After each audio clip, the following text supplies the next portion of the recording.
The Sound Off Podcast. The podcast about broadcast with Matt Kundle. Starts now. One of our long-standing supporters is David Phillips from NLogic. NLogic does a great job in Canada helping their TV and radio partners decipher solutions with all that audience data. I had a chance to see David speak on a panel at Canadian Music Week about radio being up to the task of showing their value in a digital world. That was rather interesting. I scribbled down one note and underlined it. I wrote, "The thing is not the thing." David and I will tell you what that means shortly. He joins me from Toronto. You know, in the session that you did at Canadian Music Week, I was kind of taken aback by how the other people on stage, and there was a lot of, media buyers, people who handle ads across many platforms, but I kind of felt they treated radio as archaic from two fronts. One was on attribution, but also in the amount of time that it takes to get, advertising and copy together. And I felt that was unfair. Can you justify my feelings? Why did you think it was unfair? I thought it was unfair because I have always thought that radio could turn around copy faster and get advertising to air faster. But I guess it turns out that that's not the case any longer.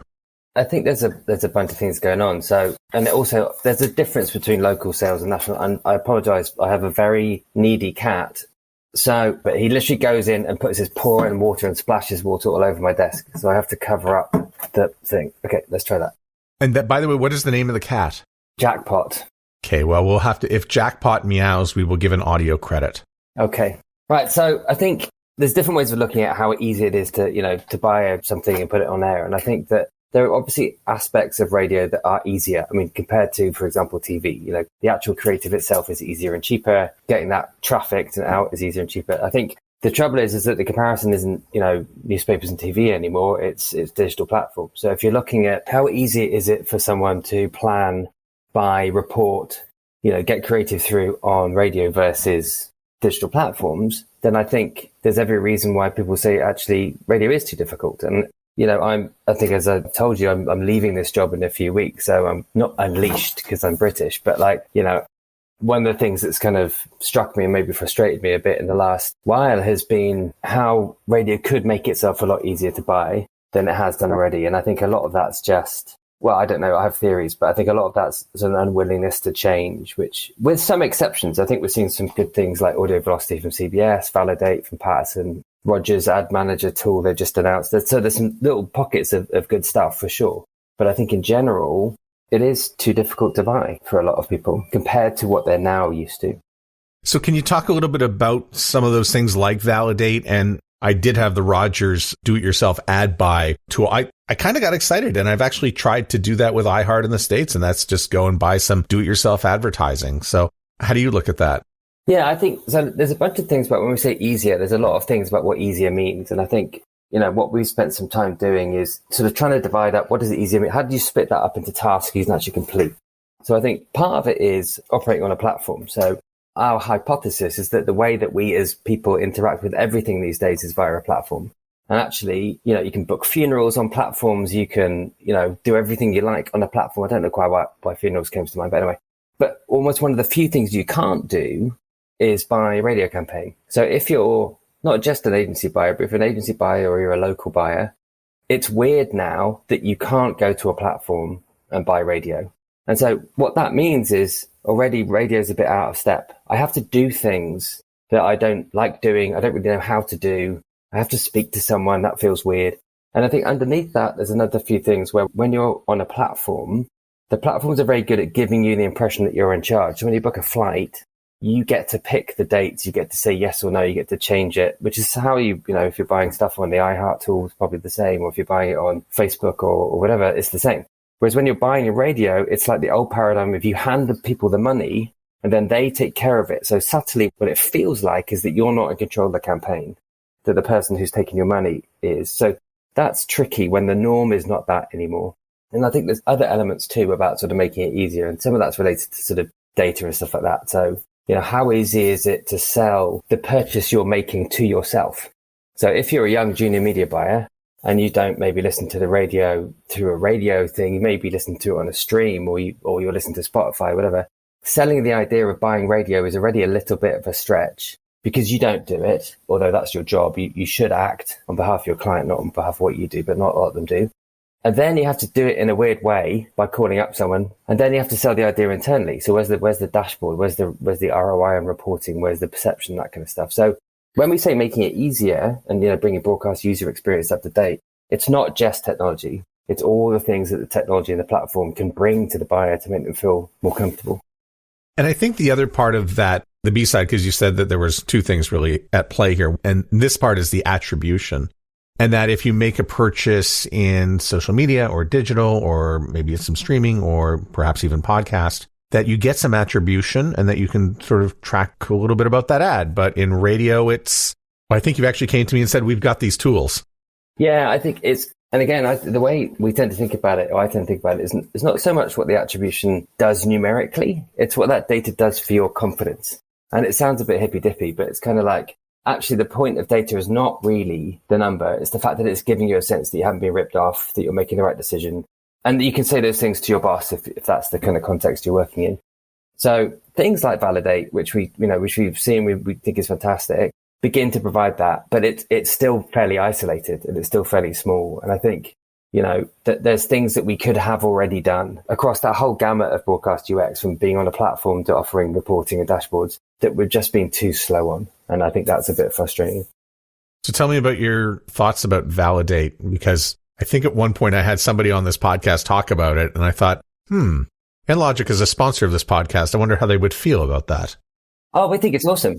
Yeah, I mean, I've seen a little bit of it. I mean, we're not selling it, obviously, and that's cool. But I think anything that moves radio towards, what is now expected of a medium that you spend money on is to be fully supported. I think it's great. I think, we chatted to the guys at Patterson who were initially starting it, and they're really good guys, really smart. Rod Shreen is passionate and dedicated and knows radio inside out, and the folks he's got working on it are really good too. So I think it's fantastic. And again, it's all, frankly, no one entity in this industry can make the improvements by themselves we need to make. There need to be a bunch of different things done by different entities in this industry, including perhaps Validate, that generally will move, in the aggregate, will move radio towards a better spot in terms of offering local buyers or national buyers what they expect. It almost seems to me that it's more important to be able to track the ad through the medium than it would be just to measure the whole of the medium itself.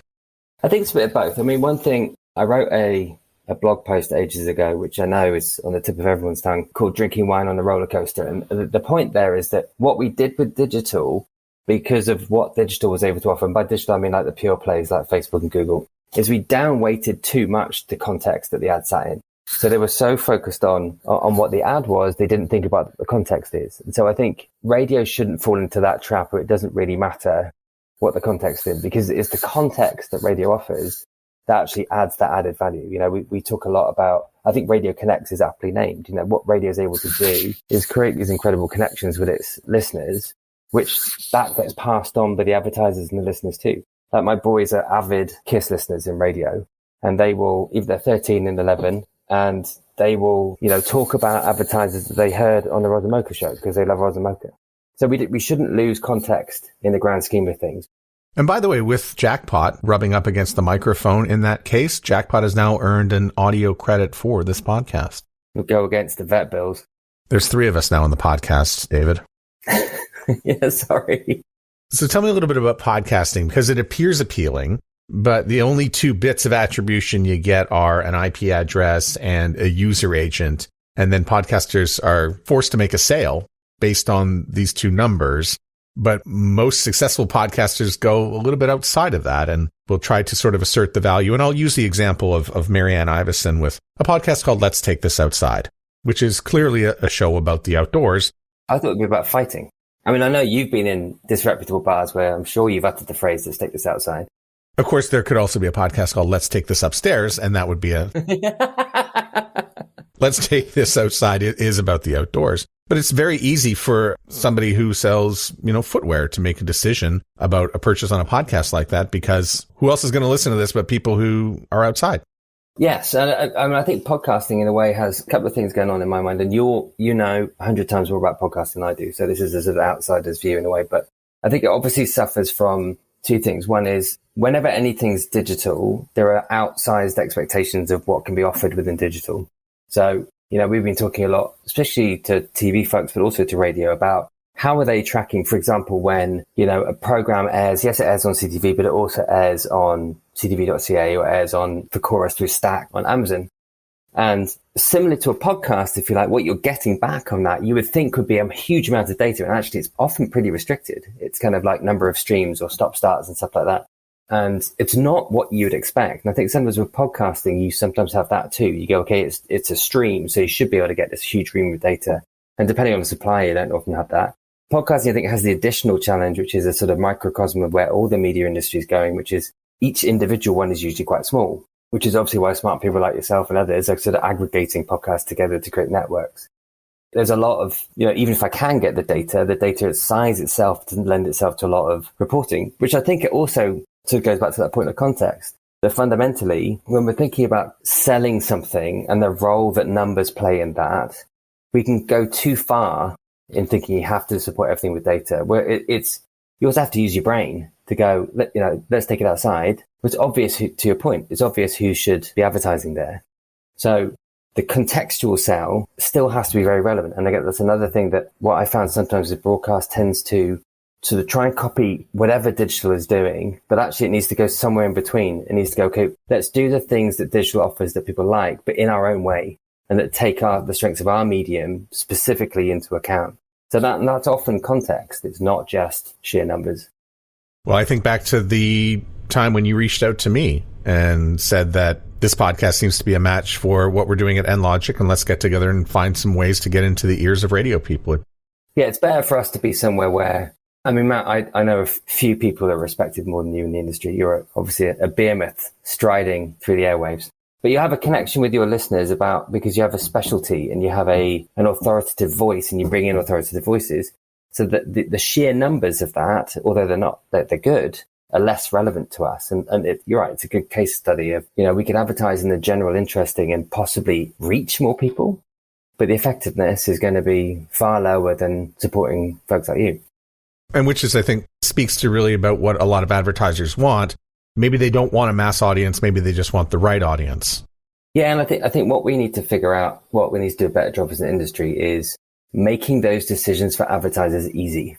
And I think sometimes what we've done is make those decisions to invest in us harder than it needs to be. So that goes back to the start of our conversation, which is, what does easy mean? So if I'm a marketer, what would make it easy for me to say I'm spending money here? And part of that is going to be data. I chatted to someone who's a CMO of a bank, and her digital versus linear sort of broadcast split was way out of whack. It was like 80% to 20. And the reason was she was basically an accountant by trade, as you'd expect. And she found it really easy to justify the spend because she has lots of data. It wasn't a good buy because it was too biased towards a set of media, but the digital media had made itself easy to justify for her. So, I sometimes think the broadcast does the hard things well and the easy things poorly. The hard thing is creating this content that literally millions of people love.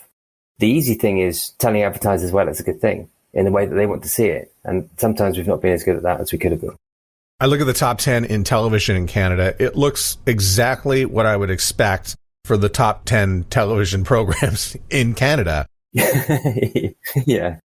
That stuff is being measured many different ways. And I'm thinking, okay, so, it could be consumed through a PVR. It could be streamed. Like you said, it could be on a ctv.ca. I'm looking right now at my television, which actually has Canada versus Japan, which I think is being streamed. Yeah. Is that TSN or something? Yeah, it's being streamed from somewhere on this television off to the side. Help me out a little bit on, listen, radio, we know how radio is measured. We know how we come up with those numbers for the audience. But tell me a little bit about the television side and also your trip to Britain last year and what they're doing perhaps in Europe. Yeah, sure. So, I think it actually applies to both. It's more evident in TV. So TV is, if you like, the precursor to what I think is going to happen and is happening in a different way in radio. So we recently reset our strategy as a company based on this. It's an ugly term, which I need to improve, but this idea of what we're calling a multimodal universe. In other words, if we're trying to say, if I'm an advertiser or even if I'm in programming, I want to say, okay, I want to see how many people saw my ad or how many people saw my content. It's a really, really simple question that's increasingly difficult to answer because you have, as each distribution stack emerges, whether that's Stack from Amazon, whether that's Netflix, whether that's whatever, That's a different set of unconnected, disconnected data from each other. So I now have some of my audience coming through. I have some audience to my same program or campaign coming through potentially 10 places, sports, for example. And those are all disconnected. So how do I connect those together?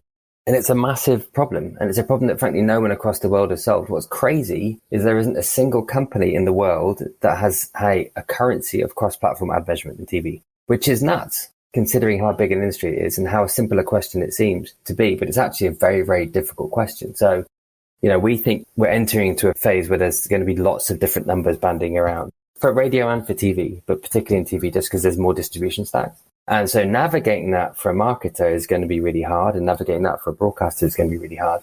But for companies like NLogic, there's also, we believe, opportunities in that. How do we help people stitch those data sets together in ways that make sense? So that's what we're really focused on right now. But it's, as a consumer, it's increasingly baffling. We do every week in our Friday meetings, we have media recommendations. And the first question when everyone says, okay, I'll watch this thing is, where was it? And half the time people are like, not sure. I think it was on Crave, but maybe it was, and it's a sort of small anecdotal reflection of the fact that it's getting a bit confusing out there. I do think there's going to be aggregation again. I think that we're in a phase where there's just too many. There's too much being spent on too much content across too many platforms, and that's going to slow down, but not for a little while. Yeah, we definitely have a content glut because you can go through a Netflix or you can go through a Crave and get to the end of it after 10 minutes and say, I think I'm at the end of this book, and change it to something else. And but it's also preposterous just the amounts of money being spent and the quality of the stuff. I mean, it's great in a way, but it's not sustainable. And, one of the things we did when we set our strategy is I'm very boring in lots of ways. And one of them is I love history. And I think if you look back, you see every industry goes through sort of expansion and contraction. And so I was trying to go, well, where are we in those cycles? And I think we're in a kind of expansion phase. The amount that's being spent on content, the number of platforms there are, the number of suppliers trying to make sense of those platforms. It's not sustainable. It's a VC money, private equity funded money looking to get scale before there's some kind of consolidation. So I think we're going to see that in the next few years, and possibly quicker than before because of the economic situation getting a bit tight. In just a second, more with David, including the good data versus bad data discussion and how to read it. And you've heard by now, David is leaving NLogic shortly. We're going to talk about what he's accomplished and what's next. And did you know that we're also headed into one of the busiest sports periods, ever? So why not talk a little bit about sports viewing? There's more. There's always more, including a transcription of this episode at soundoffpodcast.com. Transcription for the Sound Off podcast is powered by Podin. Your podcast is an SEO goldmine. We help you to dig out. Start your free trial now at podin.io.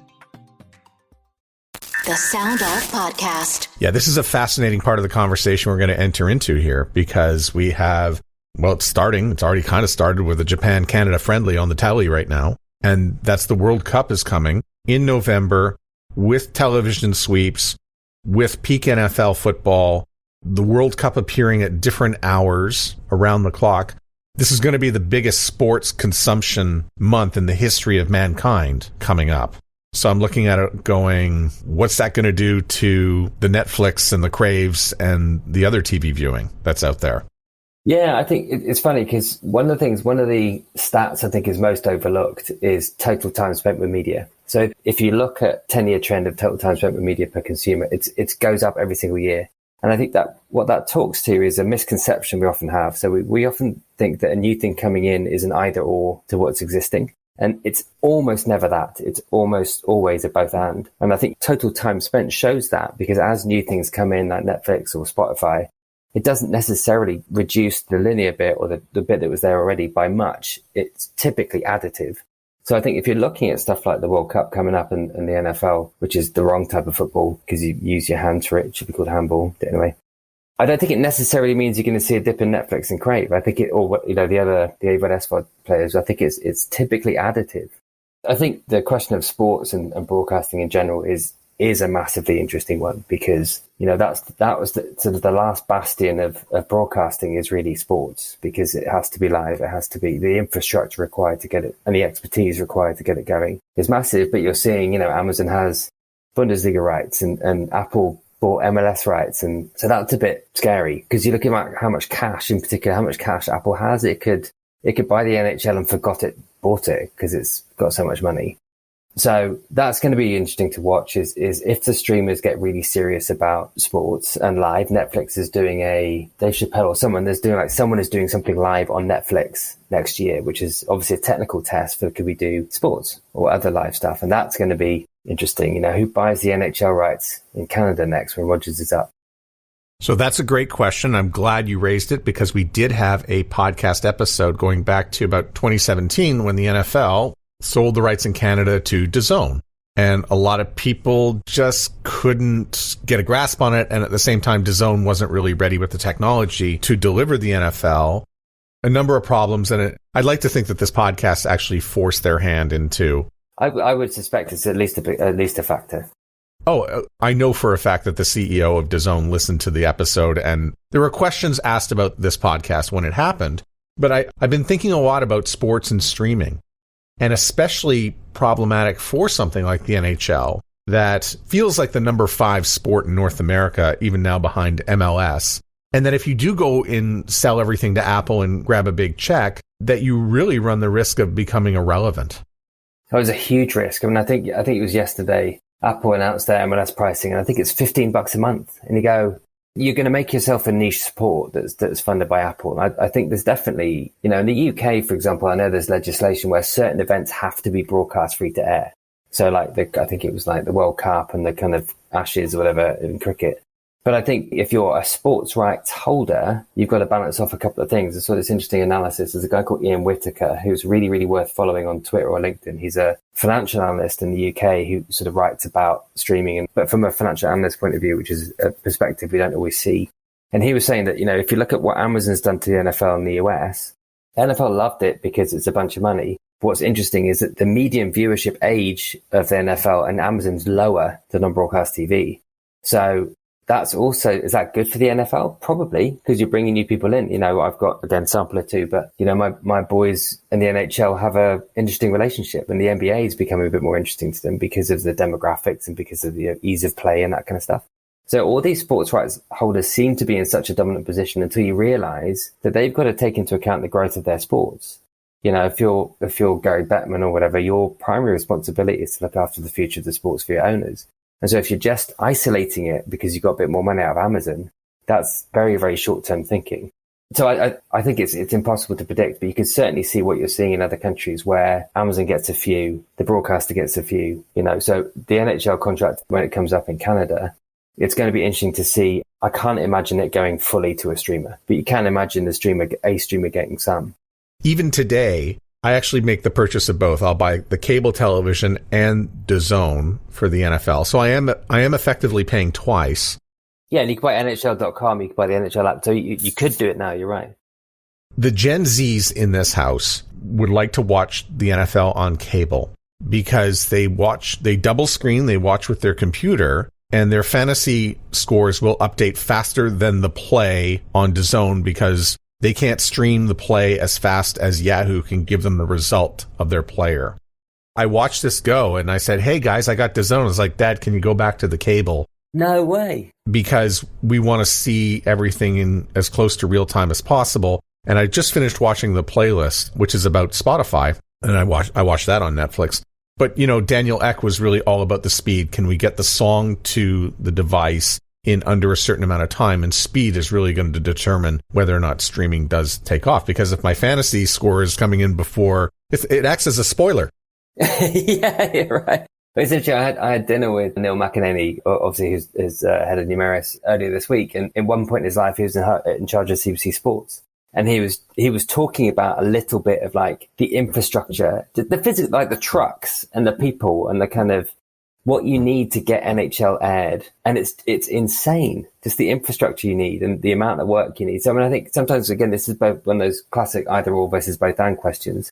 We tend to think, Apple or Amazon just throw money at it and be fine. It's like, it's not that easy always, especially with sports, I think, to recreate all that infrastructure and that expertise and that knowledge. So we'll see. But they do have a ton of cash, that's for sure. I do like the NFL's approach where they'll just take the Thursday night game, give it to Amazon and see what they have.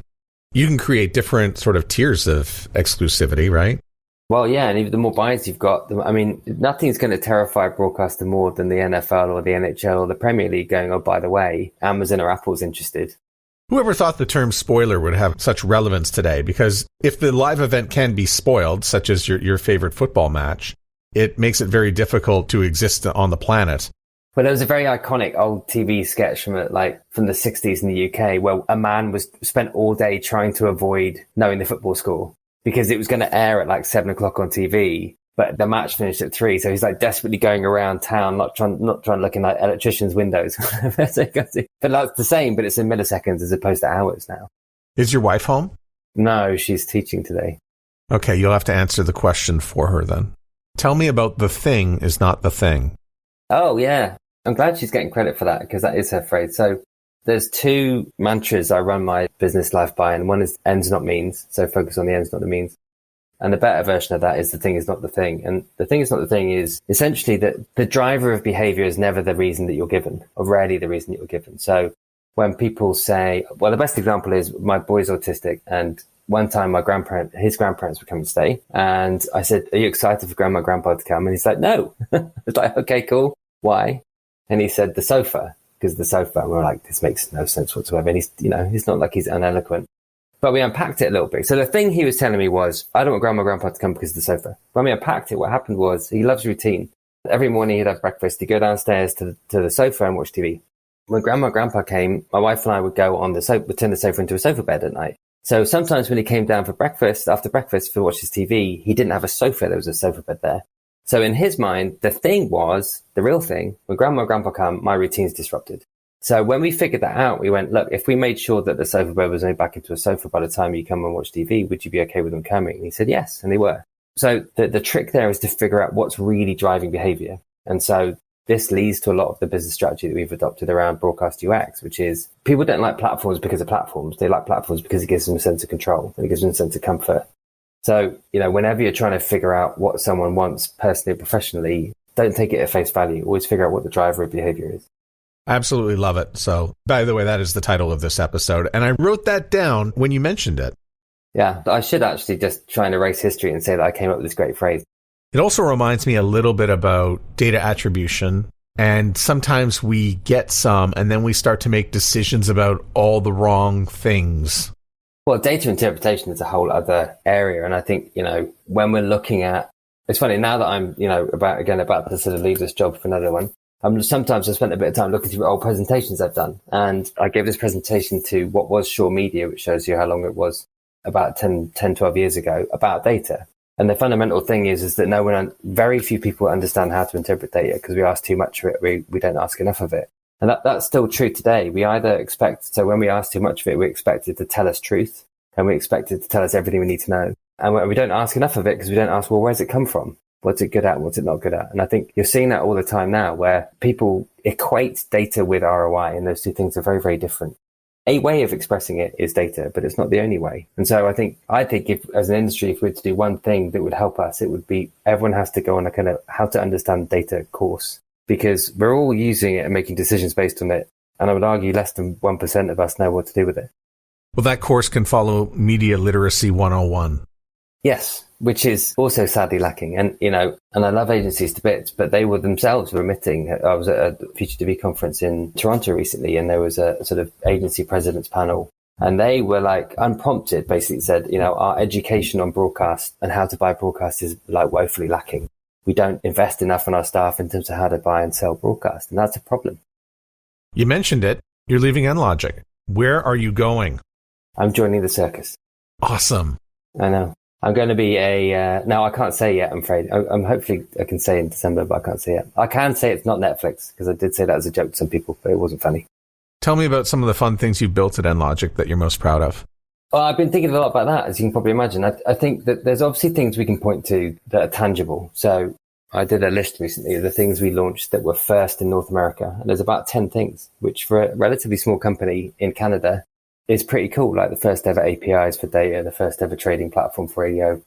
And this is going to sound horribly cheesy, but actually what I'm most proud of is the team and the culture. So we recently did a survey internally. And one of our objectives as a company, internal objectives, is to make NLogic the best place people have ever worked, which is a kind of lofty goal considering, people have worked in different places.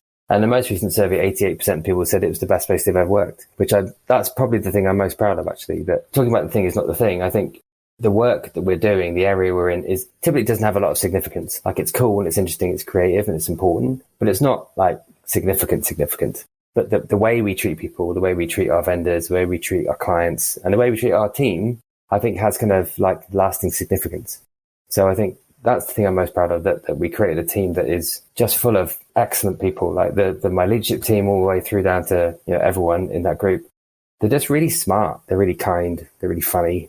If we have fights, it's usually be over because people want better things for our clients, which is a good fight to have. So I think that's the thing I'm looking back will last longest in my memory.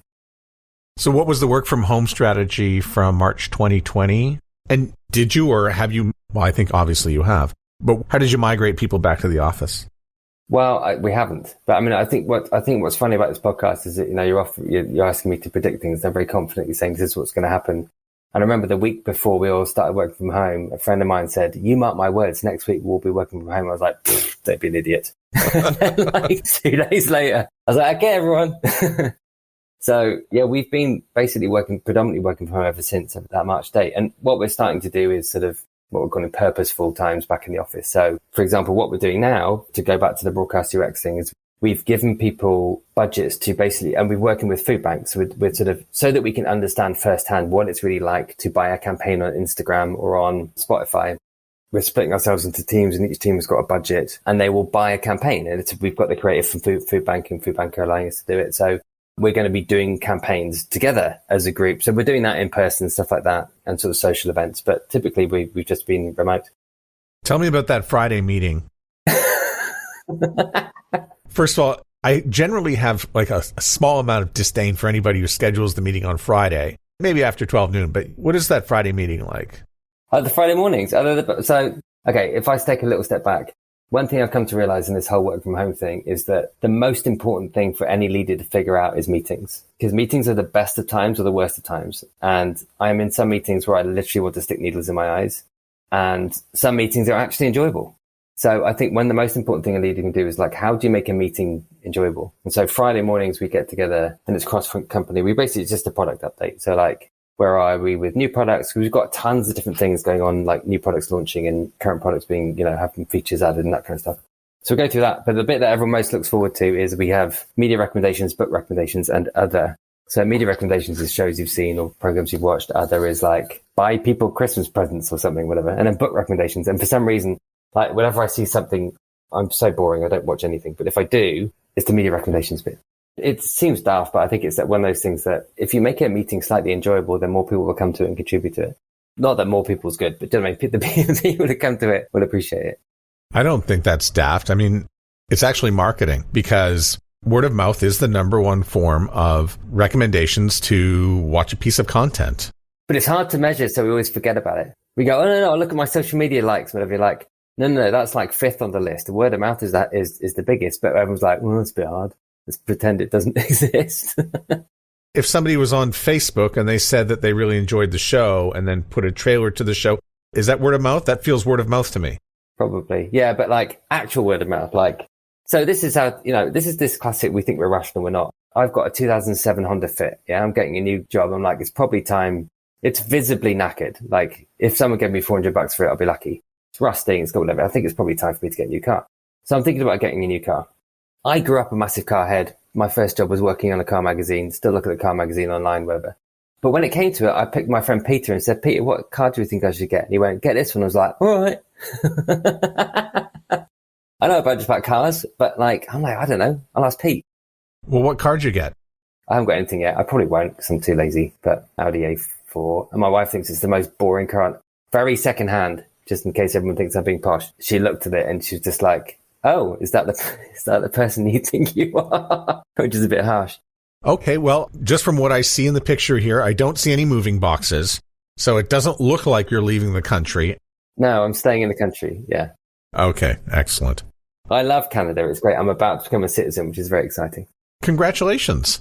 I just had to take the test. The test is really hard. I thought it'd be like, how many letters are in the word Canada? And it's like, name the 4 fundamental rights and freedoms and whatever. I thought there's 8. And I was like, oh, I'm actually going to have to study for this. I think you said you were a history buff. Yeah, but only things I want to study. I really, really try. I really try to be interested in it, and I will continue trying. Let's leave it at that. 1837, people were angry and set fire to Parliament. Yeah, there's like the Rouge River and stuff, and like I think something happened in 1812. Yeah, well, we burned down the White House in 1812. Oh, that's pretty good.